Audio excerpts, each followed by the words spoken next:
Lo consideraremos después que termine la parte de la presentación de la presidenta del Banco Central. Entonces, avanzamos, si les parece bien, y le damos la palabra a la licenciada Barbolsa. Gracias.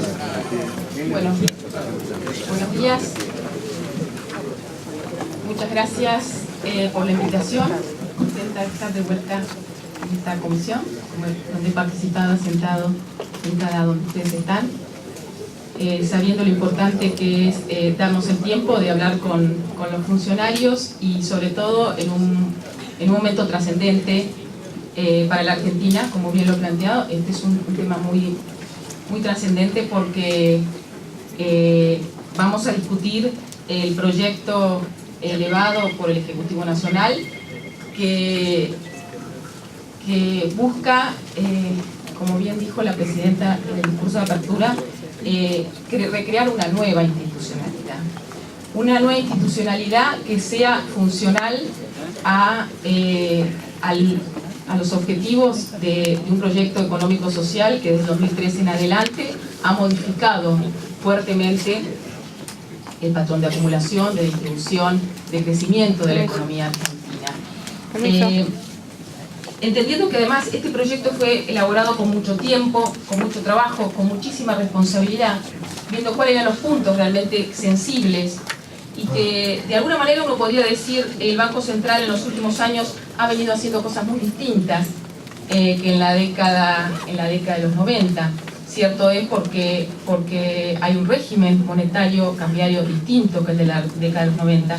Pero muchas veces lo que estamos al frente de los bancos centrales del Banco Central de la República Argentina nos damos cuenta que a la hora de buscar instrumentos, de tener capacidades de acción, nos encontramos con una norma que en realidad fue pensada en función de otro proyecto de país, de otro proyecto económico, de una norma que fue pensada en función de un régimen monetario cambiario que hay pocos, y hubo pocos en la historia del mundo y en la historia de nuestro país, como fue el régimen de la convertibilidad.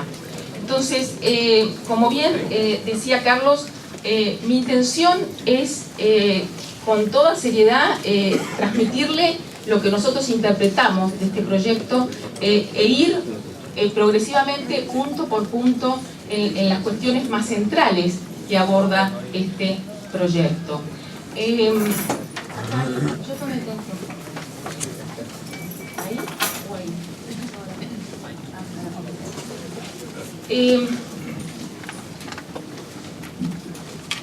Mi idea es ir punto por punto pero empezando con quizás una digresión, pero que me parece que es relevante a la hora de ponernos en contexto. Yo decía recién que se trabajó mucho este proyecto y que se estudió no solamente nuestra propia historia, ¿sí? Y el rol que tuvo el Banco Central a lo largo de su historia, las experiencias buenas, las experiencias malas, y en función de qué objetivos la autoridad monetaria se planteó su accionar. Nos nutrimos de nuestra propia historia, pero también nos nutrimos de la historia del mundo. Y nos nutrimos de la historia del mundo también de los bancos centrales, porque lamentablemente lo que tenemos en general hoy que ha penetrado muy fuerte a partir de toda la instalación del pensamiento neoliberal es la historia corta de los bancos centrales, ¿sí? Pero si uno hace una visión más larga, que lleva siglos, ¿sí? Desde que se crean el primer banco central en Inglaterra en el siglo XVII, los bancos centrales fueron creados con otros fines, fueron creados para garantizar obviamente la estabilidad de la moneda, pero también para financiar a sus estados, para auxiliar a los sistemas financieros en situaciones de crisis y actuar como prestamistas de última instancia. Fueron creados y fueron, hasta hace no tantas décadas atrás, los bancos centrales tuvieron en los países desarrollados maduros y en los países desarrollados recientemente, las experiencias exitosas de Asia, un rol fundamental en la promoción del crédito para la inversión y para el desarrollo. Esto lo tenemos que tener presente. Fue justamente a partir de la reaparición del paradigma neoliberal y de la restauración neoconservadora a principios de la década de los 80 que se va cambiando ese paradigma, pero si uno toma la historia larga, es muy reciente ese cambio, donde muchas de las cosas que habían hecho los bancos centrales y les habían permitido a los países que en ese entonces no eran desarrollados, acceder al desarrollo, fueron desplazadas. Y entonces apareció un objeto único en muchos casos y la focalización en un tema único, que está muy bien, y nosotros nos preocupamos y nos vamos a seguir preocupando, que es el tema de la estabilidad de la moneda. Pero la estabilidad de la moneda analizada de forma aislada de lo que ocurría con los fundamentos macroeconómicos, de lo que ocurría con la economía real, de lo que ocurría con la economía, con el empleo. Esta desvinculación de lo monetario, de lo productivo, creo que está también en la génesis de la crisis que se está viviendo. Quiero decir, no le fue bien al mundo con esta orientación.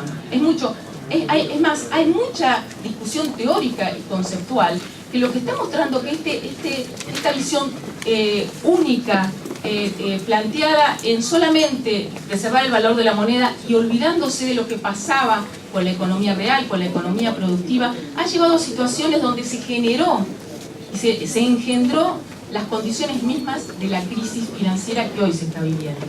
Porque no puede desconocerse que de la mano de esa nueva orientación económica, lo que apareció fue todo el proceso de valorización financiera, de financiarización, de aislamiento de lo financiero de lo productivo, del deterioro de las condiciones de los trabajadores en la distribución de la renta, de la ampliación de la brecha de desigualdad. Y todas estas son cuestiones que están en la base de la crisis. Entonces, hoy en el mundo se están discutiendo muchas de estas cosas, se están discutiendo también los roles de los bancos centrales.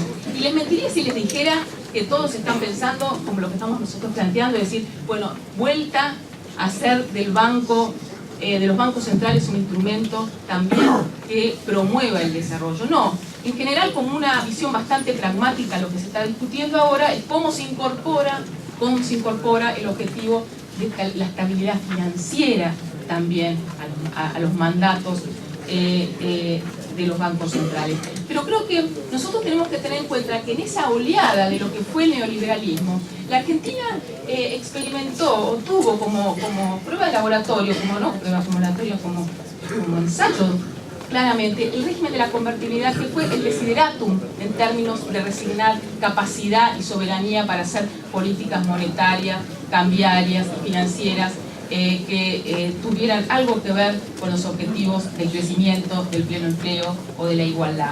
Entonces, nosotros lo que estamos proponiendo ahora es avanzar y dar vuelta la página realmente de los resabios que quedaron de ese régimen de la convertibilidad. Reconociendo que, insisto, en los últimos años se ha venido haciendo cosas totalmente distintas. Pero es necesario que quede en la letra escrita la recuperación de todos esos instrumentos y sobre todo la reivindicación de la necesidad de tener un mandato que vaya más allá, que sea consistente, que sea compatible la estabilidad monetaria, la estabilidad financiera con el crecimiento, el pleno empleo, el desarrollo y la inclusión social. Entonces, si uno tuviera que hacer una descripción global de lo que se está planteando en esta propuesta, básicamente les diría que es esa, que se busca sacar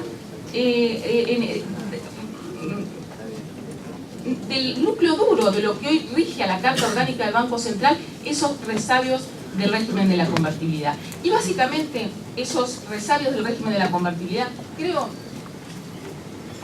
que tienen